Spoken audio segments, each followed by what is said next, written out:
Marion de Seine-Ravel, je suis scénariste et réalisatrice et cette année j'ai la chance d'être membre du jury court-métrage de cette 20e édition du FIFA.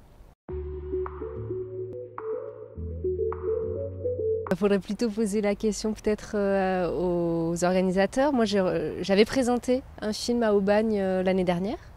Et donc cette année, Gaëlle Rodeville de l'organisation m'a proposé d'être membre du jury. Donc ça s'est fait tout simplement par un coup de téléphone. Ce que j'attends d'un film, c'est qu'il m'amène dans un univers, qu'il me fasse découvrir quelque chose que j'ignorais un petit peu avant lui. Ça, c'est très important pour moi. Et j'attends aussi qu'il me fasse partager des émotions avec un personnage. C'est un court-métrage, c'est aussi une rencontre avec quelqu'un, que ce soit le personnage qui porte l'histoire et des fois aussi le réalisateur qu'on ne voit pas mais qu'on sent des fois derrière l'image, par son ton particulier, par son univers. La première chose qui me frappe, qui me vient à l'idée, c'est que c'est très éclectique, mais dans le bon sens du terme. C'est qu'on voit aussi bien des films quasiment expérimentaux qui vont essayer de travailler sur la forme et d'être des réflexions sur notre société contemporaine et ses travers.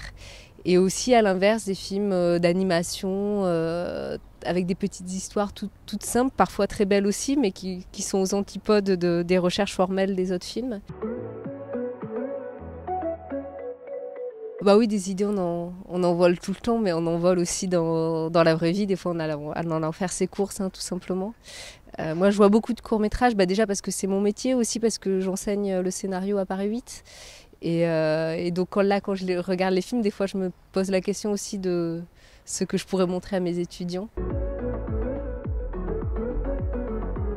C'est assez essentiel parce qu'effectivement, ça permet des rencontres.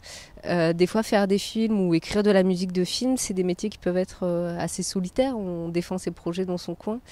Et d'avoir des espaces de rencontres où des personnes plus expérimentées ou en tout cas avec une expérience différente de la sienne partagent leur vécu, leur expérience, leurs idées, c'est très précieux.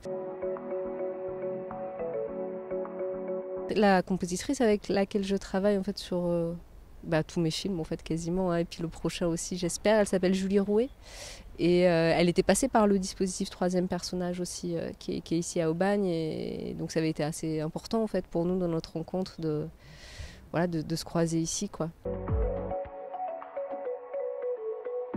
C'est qu'en fait finalement il y a pas besoin d'énormément d'argent, il y a besoin d'argent pour en faire, mais il n'y a pas l'enjeu financier qu'il va y avoir sur le long où le film doit être rentable, où arrivent beaucoup de partenaires, etc. Et ça crée une liberté dans la forme, et c'est l'audace de tester des choses qui peut-être vont pas marcher aussi. C'est d'être capable de prendre ce risque-là, d'avoir une idée peut-être un peu saugrenue, et puis peut-être même que ça marche pas, mais c'est pas grave, ça a été testé, ça a été expérimenté. Le cinéma que j'essaie de défendre, c'est un cinéma qui est nourri du réel. En fait, à chaque fois que j'ai une idée de film, la plupart du temps, c'est parce que j'ai rencontré quelqu'un et que le film s'inspire de cette personne, s'inspire de son vécu.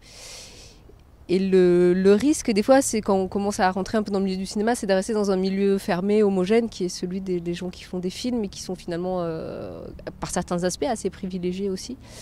Et le monde associatif et le travail de terrain que je continue à mener au quotidien, ça m'apporte, je trouve, une forme d'ouverture et la richesse de la rencontre avec des gens qui ont des vécus des fois très éloignés du mien et des fois très proches aussi. Moi, j'ai un souvenir assez émerveillé d'un film que j'ai découvert l'année dernière ici, qui était projeté en même temps que moi. Et que depuis je montre beaucoup justement à mes étudiants et qui m'a beaucoup touchée et inspirée, qui est Féfé Limbé. Je me souviens encore de l'émotion que j'ai eue en le voyant. 20 ans, c'est le début de la vie, c'est le début de la vie adulte en tout cas, donc longue vie au FIFA.